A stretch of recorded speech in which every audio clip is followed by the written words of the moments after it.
Going to be replacing the air filter on this 2005 Altima V6.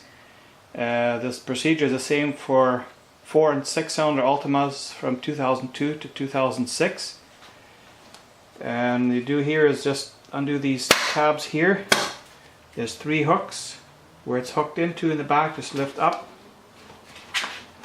tilt up, pull up, and take the old filter out.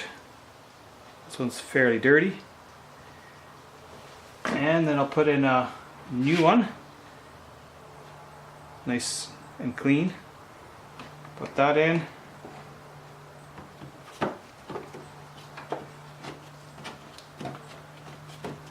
And there are those hooks I was talking about. So hook that back in there.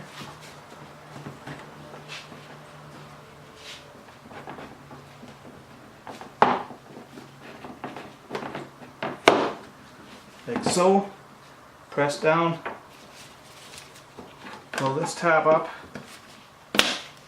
And then this one here, doesn't matter what order. There we go, that's it.